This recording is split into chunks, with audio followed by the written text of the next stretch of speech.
आज एका प्रश्नाने मला सुरुवात करायची आहे आणि तो प्रश्न असा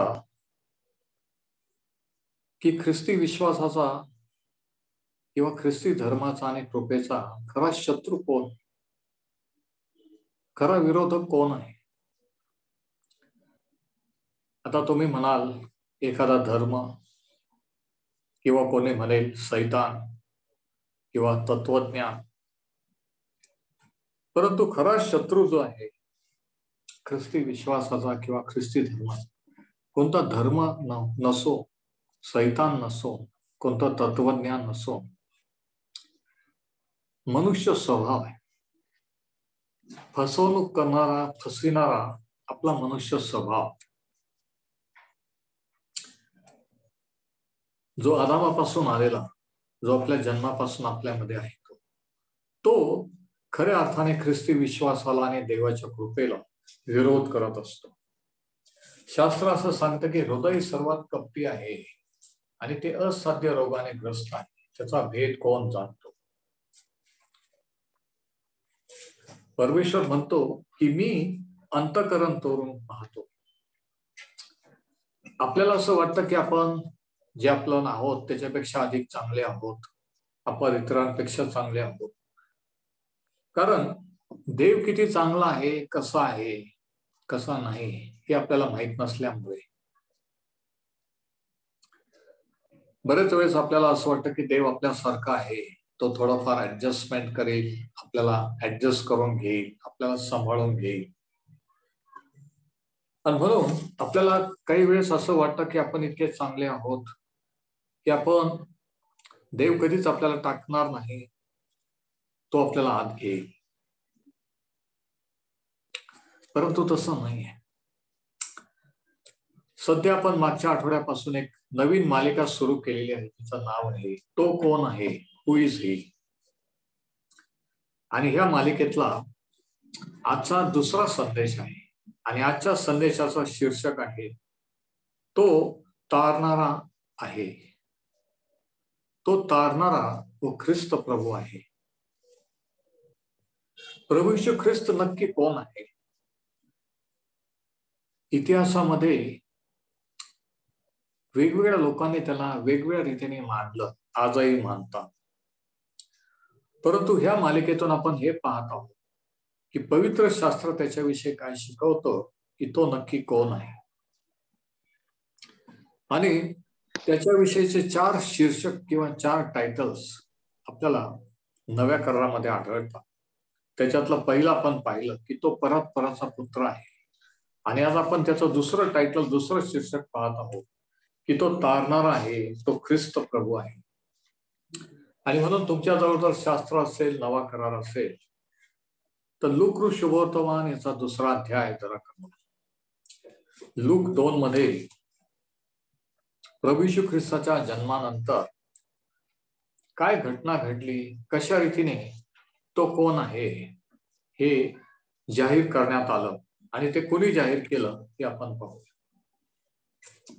आता पहिलं तर शीर्षक की तो परात्पराचा पुत्र होईल, त्याला परात्पराचा पुत्र म्हणतील, हे विधान आद्य दिव्यदूत गब्रिएलाने मरियला केलं. गब्रिएलाने दाऊदला जाहीर केलं की प्रभू येशू ख्रिस्त हा परात्पराचा पुत्र आहे. आज आपण दुसरं कोणी त्याचं दुसरं विधान जाहीर केलं की तो कोण आहे हे या गोष्टीतून पाहूया.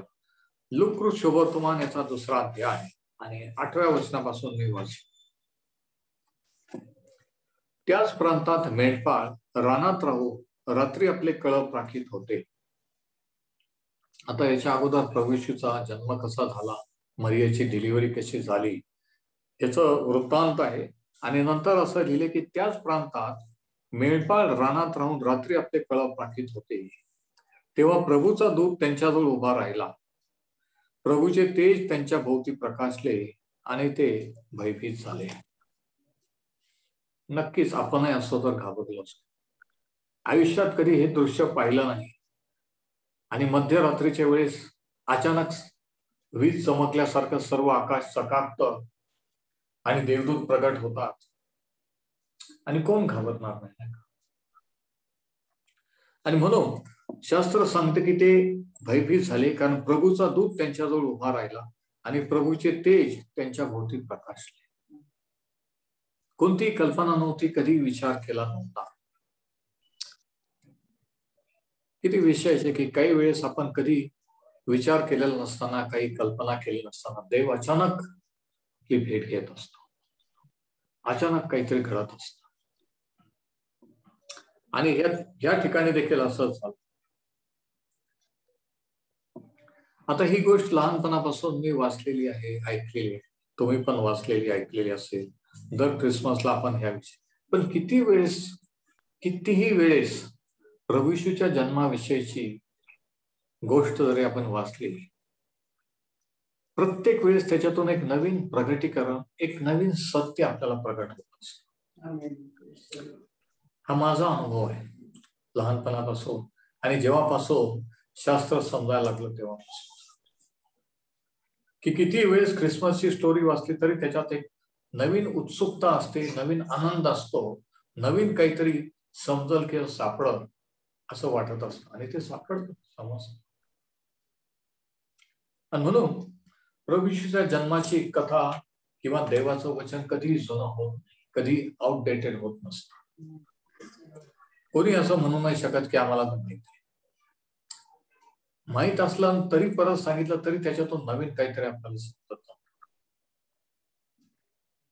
त्याच्यातलं रहस्य, त्याच्यातलं गुण, त्याच्यातलं दिव्य प्रगटीकरण हे कधी कमी होत नाही, कधी संपत नसतं. आता मेंढपाळ यहुदी संस्कृतीमध्ये आणि त्या काळामध्ये मेंढपाळांना समाजातल्या सर्वात खालच्या जातीचे असे समजले जात. काही जण तर त्यांना चोर, लुटेरू, भामटे असे समजत होते. म्हणजे त्यांना समाजात थोडक्यात असं की कोणतंही स्थान नव्हतं. सगळ्यात खालच्या दर्जाचं कोणतं काम असेल तर ते म्हणजे मेंढपाळ. आणि या ठिकाणी आपण वाचतो की देवाने मेंढपाळाची भेट घेतली, देवाने त्याचा देवदूत पाठवला, आणि देवाचं तेज त्यांच्या भोवती प्रकाशलं, आणि मग देवदूताने त्यांना ते बाळ जे जन्मलं, प्रभू येशू बाळ, हे कोण आहे हे त्या मेंढपाळांना जाहीर केलं. आता हे मेंढपाळ देवाला मानणारे होते का, त्यांना किती बायबल माहित होतं? अर्थातच ते शिकलेलं नसणार, अर्थातच असं काम धंदा त्यांचा असल्यामुळे फारसं ते काही फार पॉश किंवा फार सुसंस्कृत असतील याची आपण अपेक्षा करू शकत नाही. पण अशा रफ टफ साध्या गोळ्या अशा लोकांना, समाजाने टाकून दिलेल्या लोकांना देवाने त्यांची भेट घेतली. नाताळ कोणासाठी? उच्चभ्रू लोकांसाठीच नाही, पॉश लोकांसाठीच नाही, तर ज्यांना समाजाने टाकून दिलेलं आहे, ज्यांना असं वाटतं की आम्ही कोणी नाहीये, ज्या लोकांना वाटतं की देव यांना कधी बदलू शकत नाही, त्यांना कधी देवाचा अनुभव येऊ शकणार, अशा लोकांसाठी ख्रिसमस आहे. अशा लोकांसाठी प्रभू येशूचा जन्म आहे. आता हे देवदूत हे मेंढपाळ अचानक हे सर्व झाल्यामुळे ते घाबरले, भयभीत झाले. आता त्यांना भयभीत होण्याचे दोन कारण होते. पहिलं कारण हे की जे दृश्य त्यांनी रात्रीच्या वेळेस अचानक पाहिलं, एक अदृश्य जग, आणि त्या अदृश्य जगातले दिव्यदूत आयुष्यात पहिल्या वेळेस, आणि मला वाटतं की मरेपर्यंत ते विसरले नसेल, आपल्या मुलाबाळांना, नातवंडांना सांगत असतील की एक दिवशी रात्रीच्या वेळेस आम्ही रानात असताना अशी घटना घडली.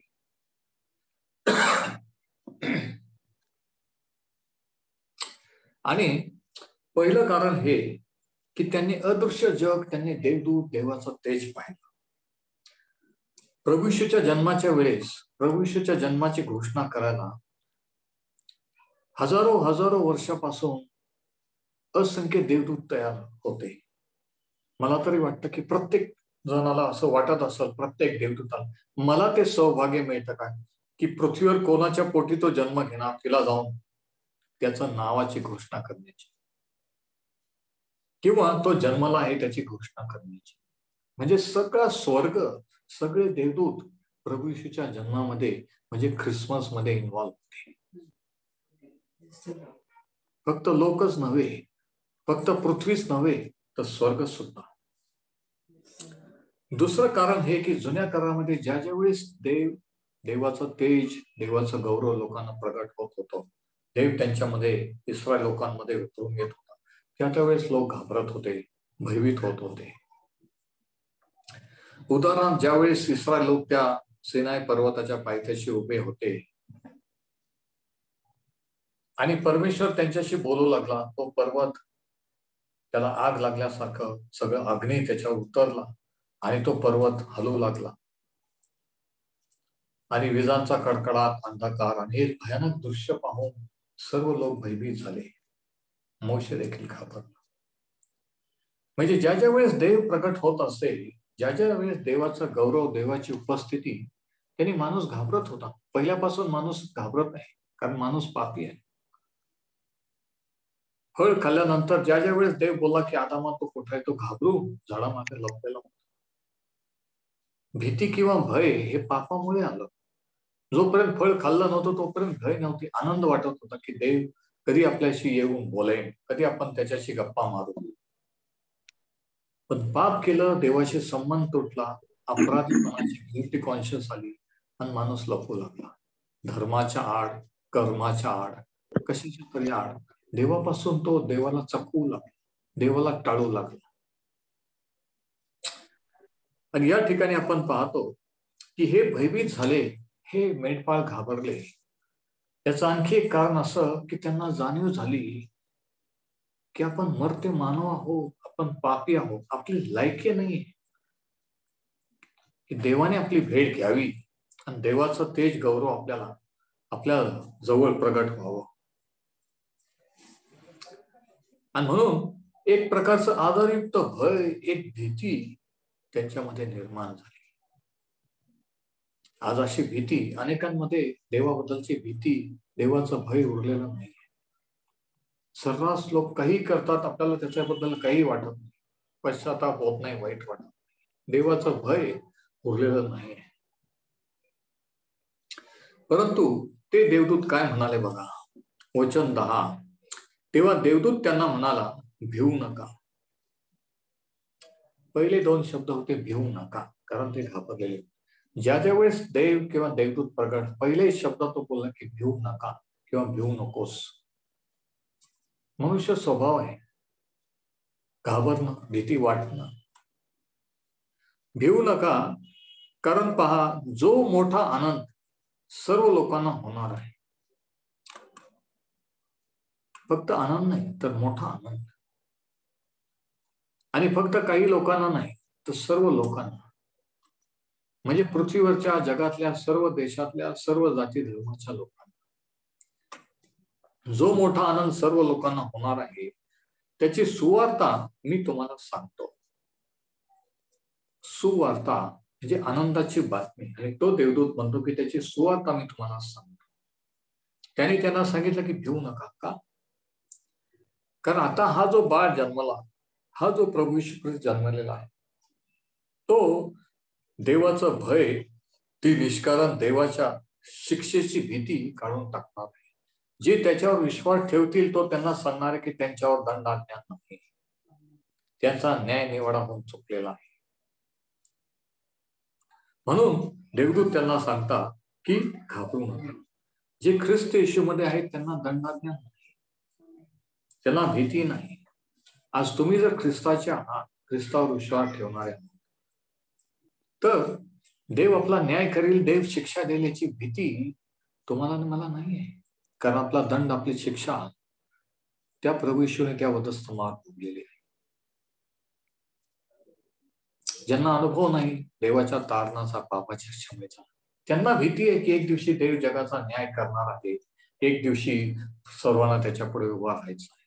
परंतु तुम्हाला मला नाही, आपण जे ख्रिस्त येशू, कारण आपली शिक्षा देव पित्याने प्रभू येशूला दिली आणि म्हणून आपल्यावर आता दंडाज्ञा नाही, आपला न्याय होणार नाही.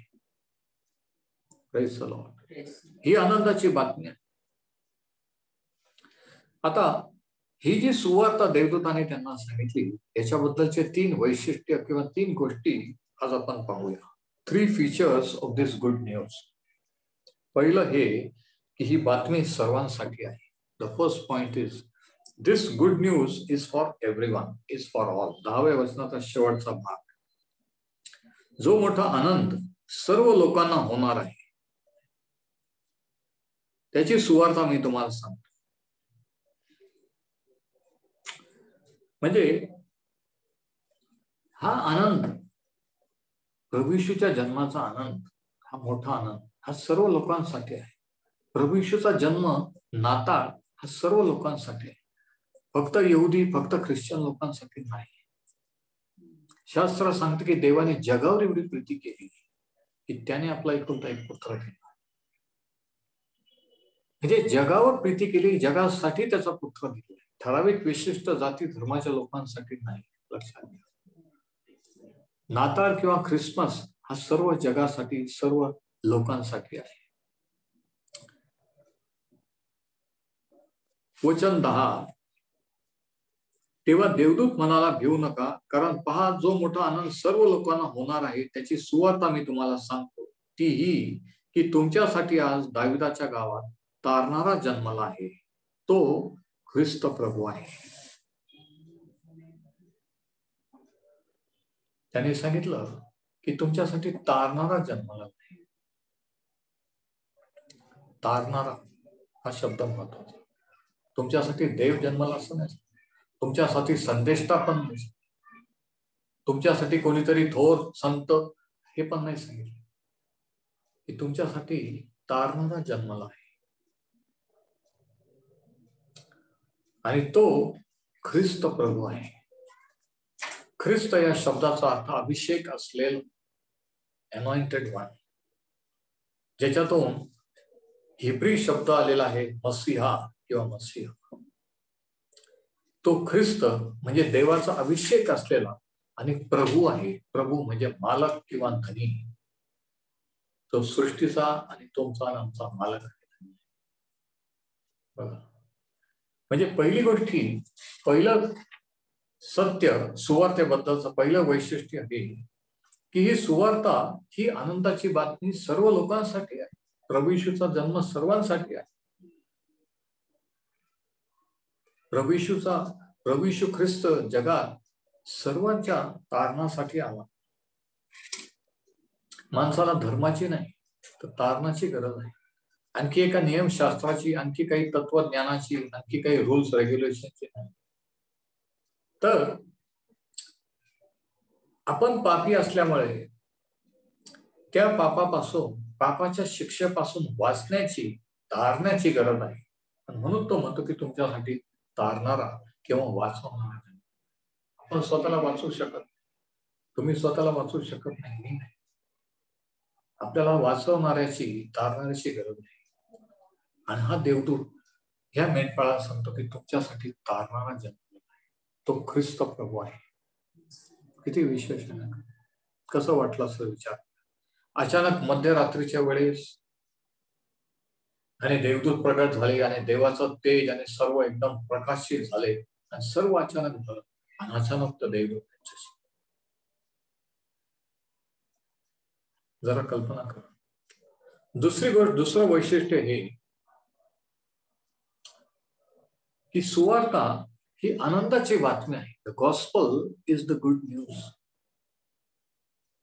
If it is not good news, it is not the gospel. जर ती आनंदाची नाही तर ती सुवार्ता नाही. जर हे करा देवासाठी, ते करा, हे करू नका, ते करू नका, ती आनंदाची बातमी नाही. आनंदाची बातमी ही की आपल्याला देवाकडे जाण्यासाठी, आपल्याला पापांच्या क्षमेसाठी, स्वर्गात जाण्यासाठी किंवा देवाच्या न्यायापासून वाचण्यासाठी काही करण्याची गरज नाही. ही आनंदाची बातमी. जे करणं आवश्यक आहे, जे देवाला आवश्यक आहे, ते सर्व प्रभू येशू ख्रिस्त करणार होता आणि त्याने ते केलं. आता ही आनंदाची बातमी, दुसरी गोष्ट की सुवार्ता ही आनंदाची बातमी. ही आनंदाची बातमी हे समजण्यासाठी अगोदर आपल्याला ती एक वाईट बातमी पण आहे हे कळलं पाहिजे. It is also the bad news. आणि बॅड न्यूज, वाईट बातमी ही आहे की आपल्या प्रत्येकामध्ये आदामापासून एक पापी स्वभाव आहे. आपण जन्मापासून कृतीने विचाराने पापी आहोत. सर्वांनी पाप केल्याने दैवाच्या गौरवात ते वेगळं असते, मग त्याला त्याच्यात जाऊन बघावं लागतं. एकही नाही असं शास्त्र सांगतं. आणि म्हणून ही फसवणूक ही आहे. कृपा करून कोणीतरी आपला आवाज म्यूट करा, डिस्टर्ब होत आहे. शास्त्र असं सांगतं की सर्वांनी पाप केलेला आहे आणि देवाच्या गौरवाला अंतरलेले आहे. नीतिमान कोणी नाही, एकही नाही. आपण किती उच्च घराण्यात जन्मलो, आपण किती चांगले पुण्य कर्म केले, तरीही देवाच्या दृष्टीने आपण पापी आहोत. शिक्षेची आपल्याला गरज आहे. आपण दंडास पात्र आहोत. परंतु ते माणूस मान्य करीत नाही. आपल्याला वाटतं की आपण चांगले आहोत, आपण ह्यांच्यासारखे नाही, त्यांच्यासारखे नाही, आपण चांगलं करतो, आपण कोणाचं वाईट केलं नाही म्हणून देव आपलं वाईट करणार नाही, अशी आपली समज आहे. आणि म्हणून आपण पाप सिरियसली घेत नाही. मनुष्य स्वभाव हा असल्यामुळे, फसवणूक करणारा असल्यामुळे आपली फसवणूक ही झालेली आहे. खोटं लवकर खरं वाटतं आणि म्हणून लोक फसतात. मग त्या खोट्या स्कीम असो, खोट्या धर्म असो, खोटे विचार असो, जे खोटं असतं ते आकर्षक असतं, ते लगेच मनाला पटणारं असतं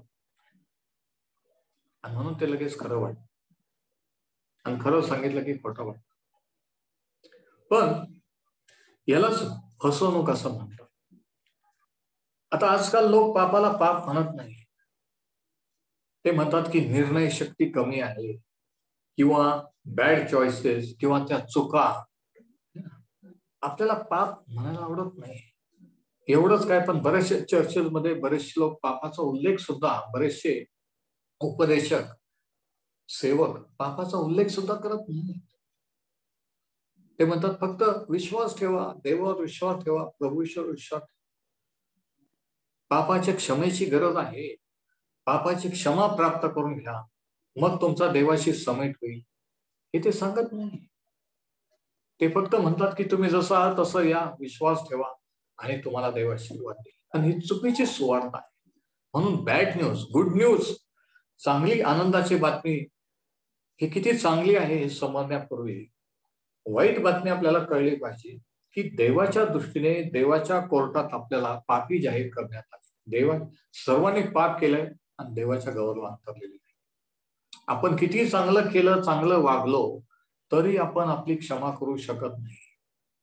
आपण किती चांगले कर्म केले तरी आपण पापी असल्यामुळे देव ते स्वीकारणार नाही. हे आपण मान्य केलं पाहिजे की आपल्या पाप आणि पापाचं वेतन हे मरण आहे, दंड आहे, शिक्षा आहे. एकदा असं झालं की एकदा एका व्यक्तीशी बोलत असताना शास्त्राविषयी, सुवार्तेविषयी सांगत असताना बोलता बोलता असं विचारलं की खरंच आपण पापी आहोत, तुम्ही अधार्मिक आहात, पापी आहात, असं तुम्हाला वाटतं का? आणि ते म्हटले नाही, मुळीच. आणि मग त्यांना मी सांगितलं की म्हणजे याचा अर्थ तुम्ही तारणाच्या लायक नाही, प्रभू येशूच्या तारणाच्या लायक नाही. आणि ते म्हटले का? आणि मग त्यांना मी सांगितलं की प्रभू येशू ख्रिस्त पापी जनांना तारवायला जगात. त्याचं वचन सांगतं की अधार्मिकांसाठी धार्मिक पुरुषाने आपला प्राण अर्पण केला. पण तुम्ही जर मान्य करत नाही की मी पापी आहे, अधार्मिक आहे, तर तुमच्यासाठी तारण नाही. आणि आज असंख्य ख्रिस्ती लोक, धार्मिक लोक, यांना हे पटत नाही, आवडत नाही की आपण पापी आहोत हे मान्य करायला कबूल करा. म्हणून त्यांना तारणाचा अनुभव येत नाही. ते कर्म करत जातात, शास्त्र वाचन, चर्चला जाणं, देवाला देणं. त्यांना वाटतं आपण हे करतो म्हणून देव. आणि हीच चूक शास्त्री पुरुषी करेल. धर्म माणसाला करायला हवं. धर्म म्हणजे माणूस देवासाठी जे करतो ते, आणि तारण म्हणजे देवाने आपल्यासाठी जे केलं. आणि हा फरक इतर धर्मामध्ये आणि ख्रिस्ती धर्मामध्ये आहे. प्रत्येक धर्म सांगतो हे करा ते करून. शास्त्र सांगतं की काही करून आपण देवापर्यंत पोहोचू शकत नाही, कारण आपण पापी आहोत. फक्त एकच व्यक्ती मध्यस्थ आहे जो आपल्याला देवापर्यंत पोहोचू शकतो, आणि तो म्हणजे प्रभू येशू ख्रिस्त. हा शास्त्राचा संदेश आहे. मनुष्य बाहेरील रूप पाहतो, पण परमेश्वर अंतःकरण पाहतो, आणि अंतःकरण सर्वात कपटी आहे. ते असाध्य रोगाने ग्रस्त आहे, त्याचा भेद कोण जाणतो? परमेश्वर म्हणतो मी आत्मे तोलून पाहतो.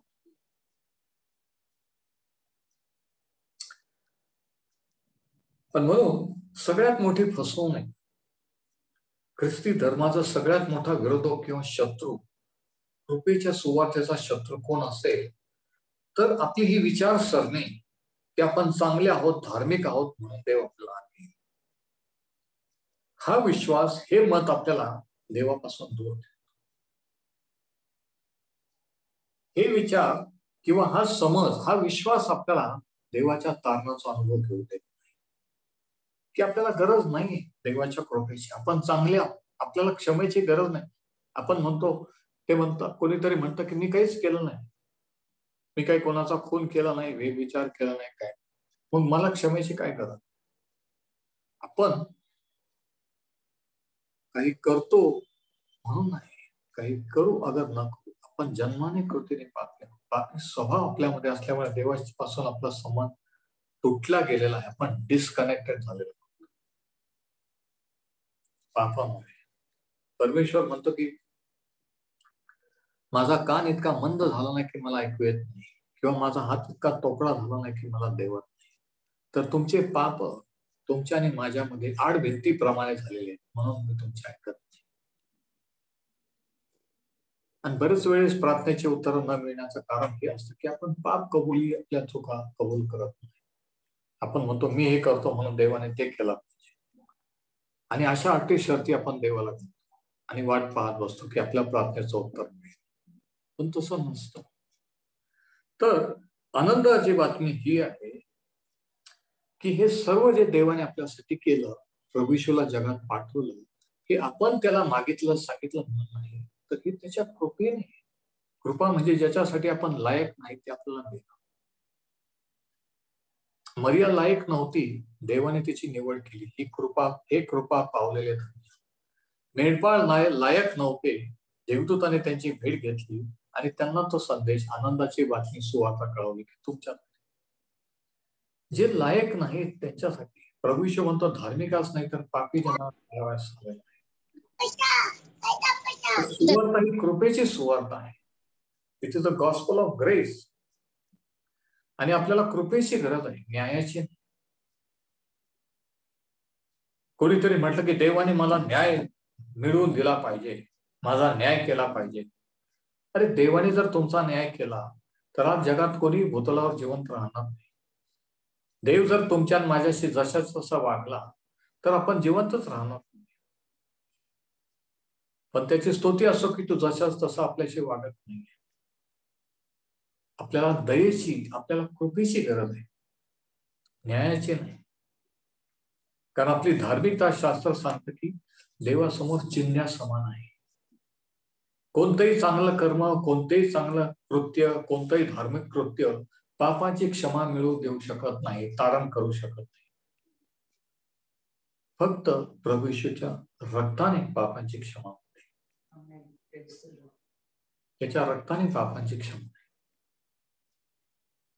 आणि ह्या देवदूताने आनंदाची बातमी त्यांना सांगितली की तुमच्यासाठी दाविदाच्या गावात तारणारा जन्मला नाही.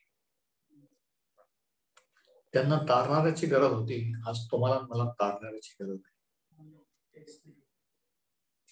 आपल्याला तत्वज्ञानाची गरज नाही, आपल्याला धर्माची गरज नाही, आपल्याला काही नवीन कल्पना, नवीन नियमांची गरज नाही.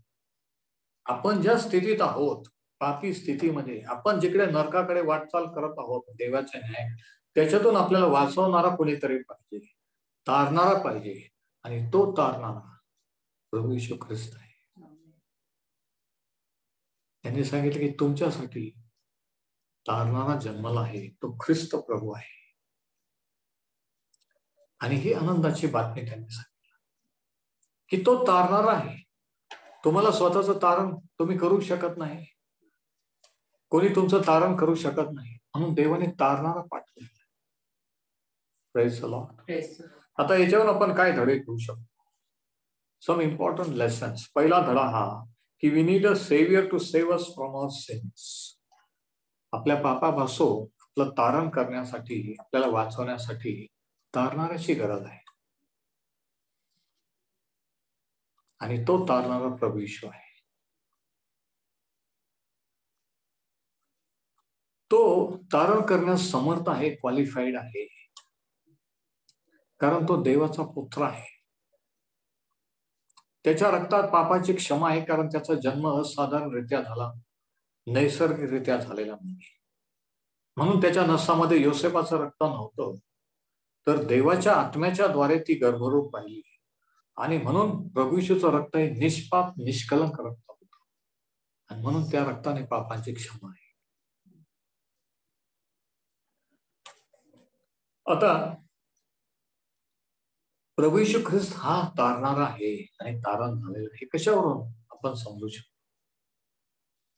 जर तुमचा विश्वास असा असेल की अनेक मार्ग आहेत देवाकडे जाण्याचे, दुसऱ्या रीतीने पण आपण इतर प्रकारे पण आपलं तारण होऊ शकतं, पापांची क्षमा होऊ शकते, असं जर तुम्हाला वाटत असेल, असा जर विश्वास असेल, तर याचा अर्थ तुमचं तारण झालेलं नाही.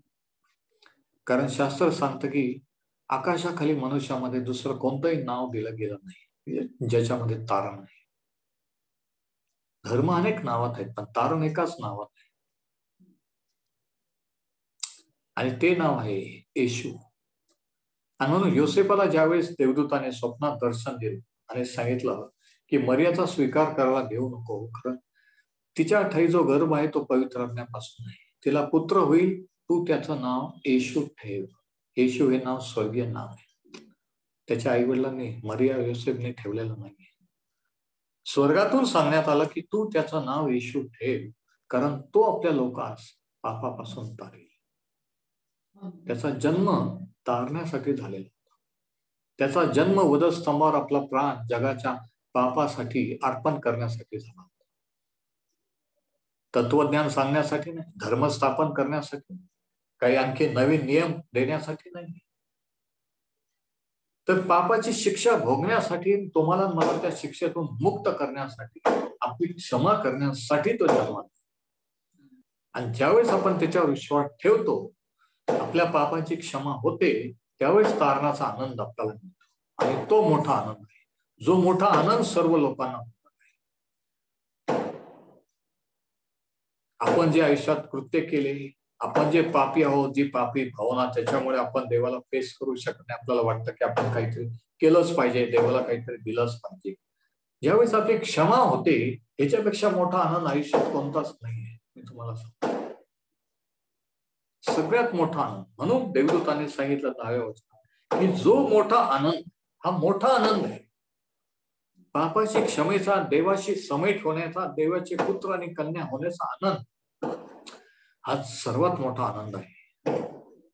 जो मोठा आनंद सर्व लोकांना होणार आहे, म्हणजे हा सर्व लोकांसाठी आहे, ठराविक लोकांसाठी नाही. म्हणून प्रत्येक जण ज्याचं तारण झालेलं आहे, त्याला दोन गोष्टी समजतात. पहिली गोष्ट ही की प्रभू येशू माझ्यासाठी, माझ्या पापासाठी मरण पावला, म्हणून माझं तारण, ही पहिली गोष्ट. आणि दुसरी गोष्ट ही की त्याच्याशिवाय तारणाचा किंवा देवाकडे जाण्याचा कोणताही मार्ग नाही, कोणताही ऑप्शन नाही.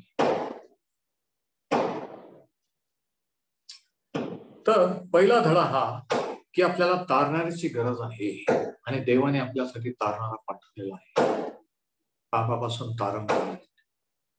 देव मारणारा नाही तर तारणारा नाही. दुसरा धडा हा, we don't need help but we need life. आपल्याला मदतीची किंवा प्रार्थनेची गरज नाही, तर आपल्याला जीवनाची गरज आहे.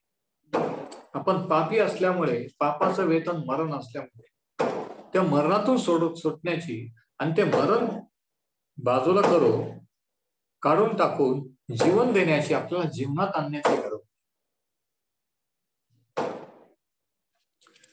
बरेच वेळेस लोक प्रॉब्लेम मध्ये आल्यावर म्हणतात की अमुक असा प्रॉब्लेम आहे, त्याच्यासाठी प्रार्थना करा, अमुक अमुक. बऱ्याच लोकांना असं वाटतं की प्रॉब्लेम झाल्यावरच चर्चला जायचं असतं, प्रॉब्लेम झाल्यावरच बायबल वाचायचं किंवा प्रार्थना करायची, म्हणजे आपल्याला थोडीफार मदत होते. आपल्याला थोडीफार किंवा मदतीची गरज नाही, आपल्याला जीवनाची गरज नाही. आपली वाटचाल मृत्यूकडे आहे, आपली वाटचाल नरकाकडे आहे, आणि म्हणून आपल्याला जीवनाची गरज आहे. आणि म्हणून प्रभू येशूने म्हटलं की मार्ग, सत्य व जीवन हेच आहे. म्हणून शास्त्र सांगतं की त्याच्या काही जीवन होते, आणि ते जीवन मनुष्यांचा प्रकाश होते.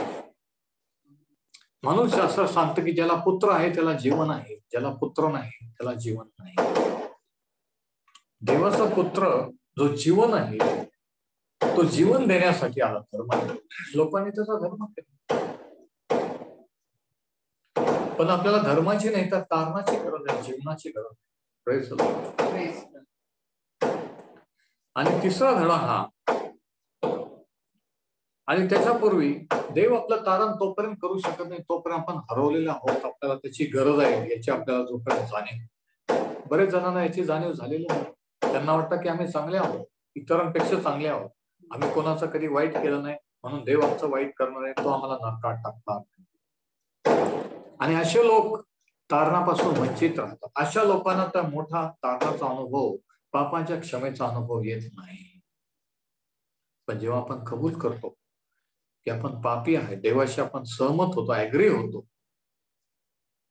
की आपण पापी आहोत, पापाच्या क्षमेची गरज आहे, त्यावेळेस तो आपल्यावर दया करतो, आपली क्षमा करतो, आणि मग तो मोठा आनंद आपल्याला होतो की त्याने क्षमा केलेली आहे.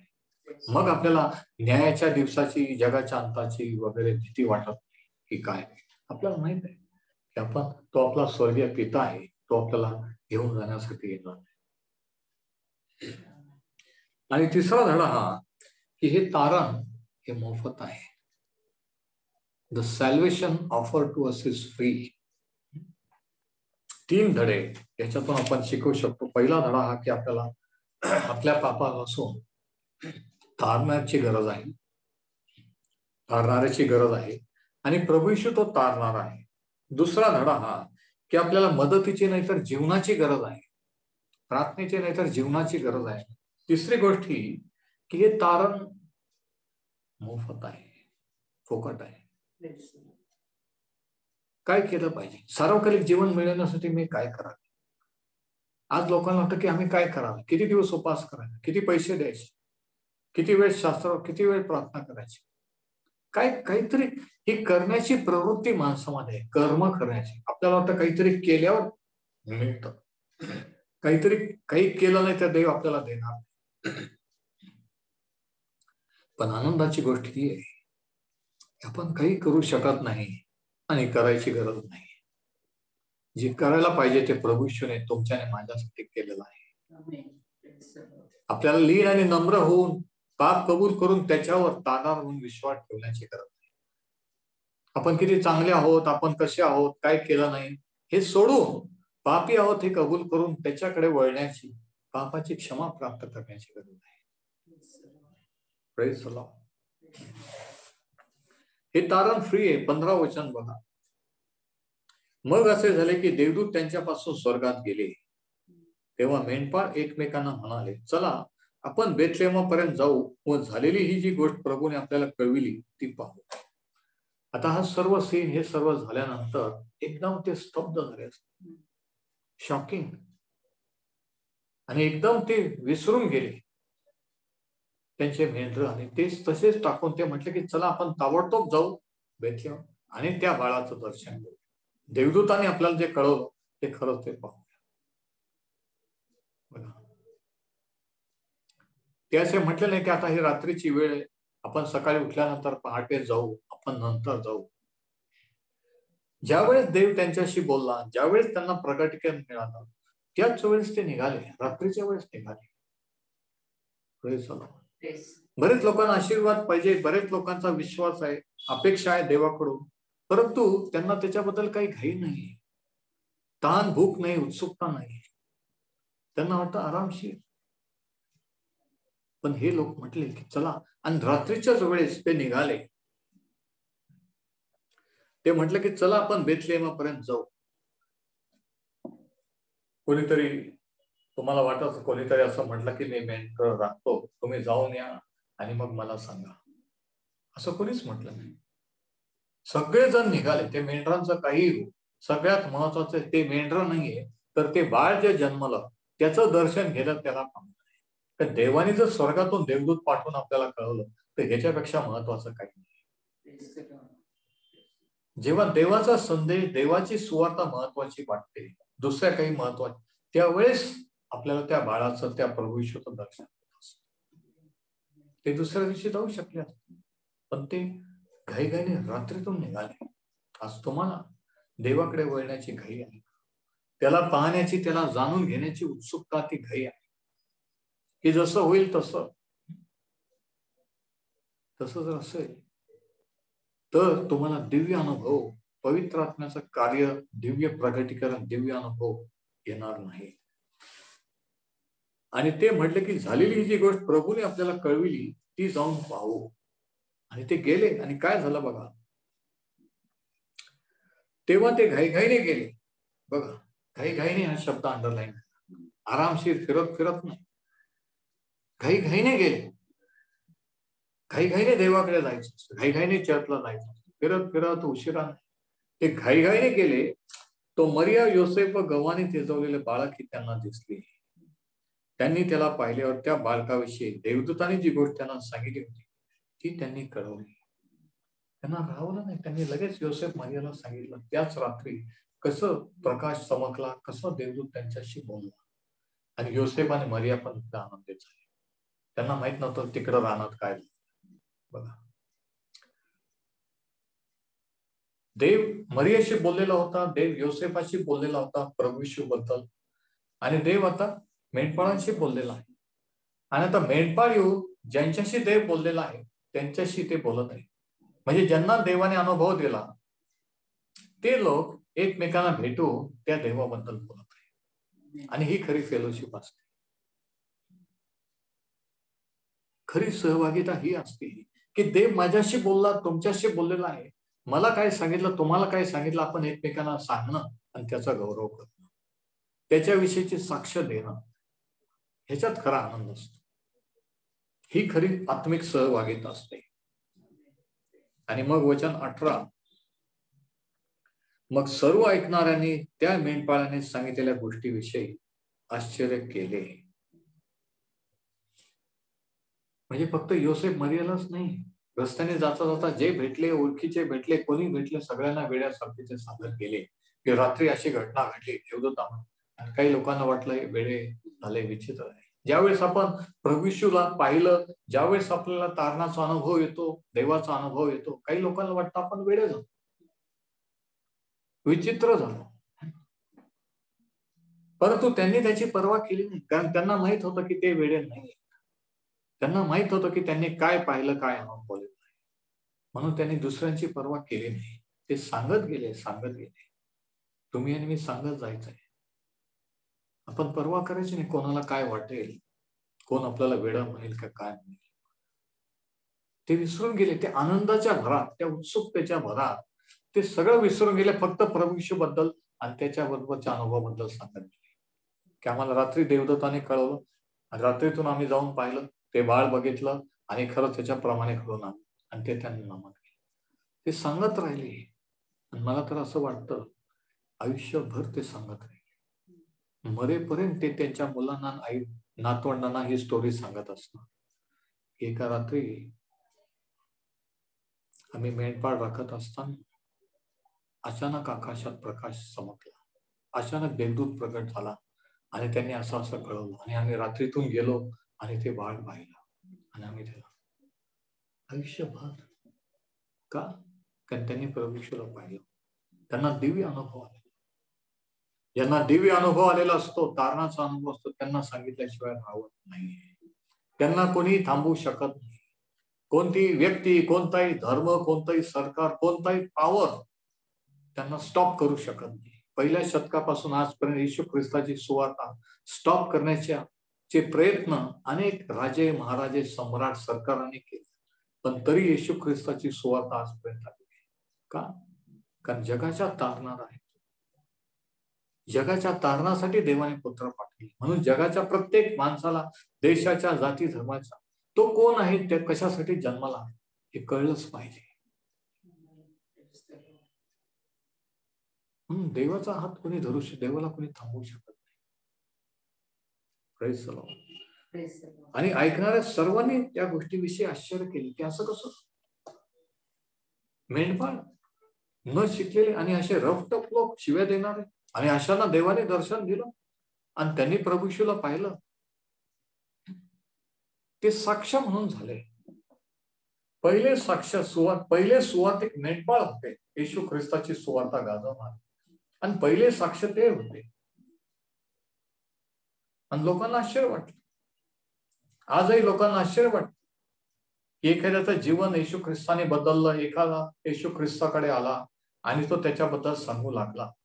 आश्चर्य वाटतं, पण त्याच्याबद्दल आपण काही करू शकत नाही. ज्याला अनुभव आलेला असतो तो सांगत राहतो, सांगत जातो. आणि ते सांगत गेले की त्यांनी तारणाऱ्याला पाहिलेलं आहे. त्यांनी विचार केला नाही कोणाला काय वाटते, ते सांगत राहिले आयुष्यभर त्याची सुवार्ता गाजवत राहिले. आणि म्हणून जेव्हा आपल्याला माहित असतं की प्रभू येशू ख्रिस्त कोण आहे, जेव्हा आपल्याला माहित होतं आणि तो कशासाठी जगात आला, आणि जेव्हा आपण त्याचा अनुभव घेतो पापाच्या क्षमेचा, तारण्याचा, तेव्हा आपण विचार करत नाही की कोणाला काय वाटतं, कोण माझ्याबद्दल काय म्हणतो, कोण मला स्वीकारतं की नाही. आपण त्याच्याविषयी बोलत राहतो, सांगत राहतो. आपल्याला सांगितल्या वाचून राहत, कारण त्याने आपली क्षमा केलेली आहे, कारण त्याने आपल्याला मोठा आनंद दिलेला असतो, तारणाचा आनंद. आपण त्या तारणामध्ये, त्या तारणाच्या सुवार्तेमध्ये आनंद करतो, आणि ही आनंदाची सुवार्ता. म्हणून सुवार्ता ही आनंदाची बातमी.